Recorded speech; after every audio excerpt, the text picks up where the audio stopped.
செய்ய போகிறோம்னா சப்பாத்திக்கு ஏற்ற சூப்பரான வெஜ் குருமா பண்ண போகிறோம். இது எப்படி பண்ணலான்னு இப்போ பார்க்கலாம். குக்கர் சூடானதும் அதில் 2 டேபிள் ஸ்பூன் அளவுக்கு நான் எண்ணெய் விட்டுக்கிறேன். அதில் ஒரு பிரியாணி இலை, ஒரு துண்டு பட்டை, 3 கிராம்பு, 3 ஏலக்காய், 1/2 டீஸ்பூன் சோம்பு எல்லாத்தையும் சேர்த்துக்கலாம்.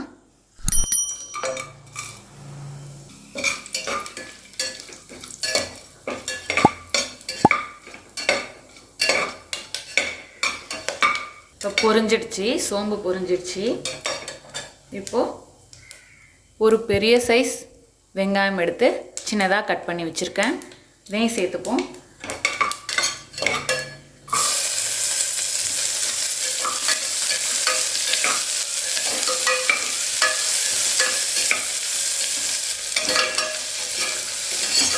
வெங்காயத்தோட ஒரு 2 நிமிஷம் வதக்கினோன்னே இஞ்சி பூண்டு பேஸ்ட் 1 டேபிள் ஸ்பூன் அளவுக்கு எடுத்திருக்கேன். அதை சேர்த்துக்கலாம்.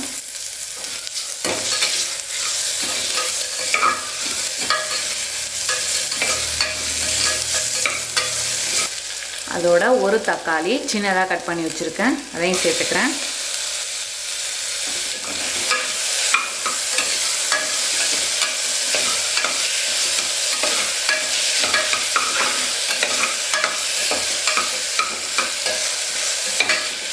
தக்காளி நல்லா வதங்கினோன்னே காயெல்லாம் சேர்த்துடலாம்.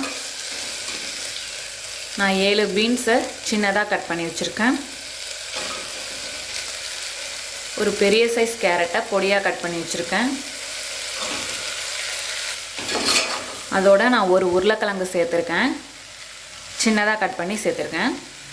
நல்லா வதக்கிக்கோங்க.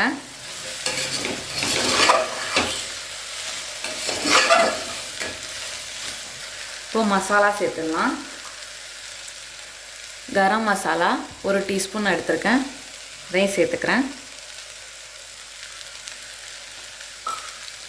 நம்ம வீட்டில் அரைச்ச குழம்பு மிளகாய் தூள் நான் 1 டேபிள் ஸ்பூன் அளவுக்கு சேர்த்துக்கிறேன். 1/4 டீஸ்பூனுக்கும் கம்மியாக மஞ்சள் தூள் சேர்த்துக்கிறேன்.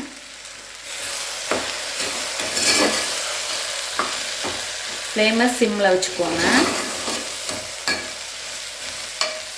வதக்கிக்கோங்க. இப்போ குருமாவுக்கு தேவையான அளவு தண்ணி,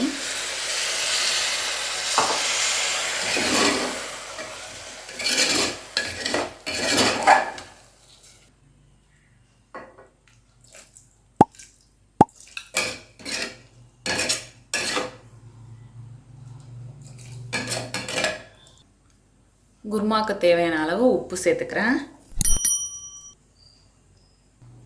இப்போது இந்த தேங்காயும் சோம்பையும் அரைச்சி எடுத்துகிட்டு வந்துடுவோம். அது வரைக்கும் ஒரு பிளேட் போட்டு இதை மூடிடலாம். இப்போது அரைச்சி எடுத்துகிட்டு வந்தாச்சு.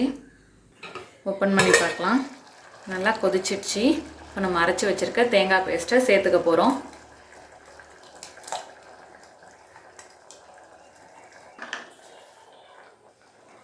நல்லா கலரி விட்டுக்கோங்க. இப்போ மூடி போட்டு ஒரு விசில் விட்டுறலாம்.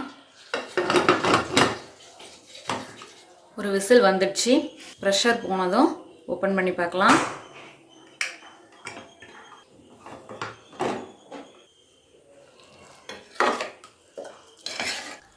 அவ்வளோதான், நம்மளோட அருமையான அற்புதமான வெஜ் குருமா தயாராகிடுச்சு. இதே போல் நீங்களும் உங்கள் வீட்டில் செஞ்சு பார்த்துட்டு எப்படி வந்துச்சுன்னு கமெண்ட்டில் சொல்லுங்கள். தேங்க்யூ.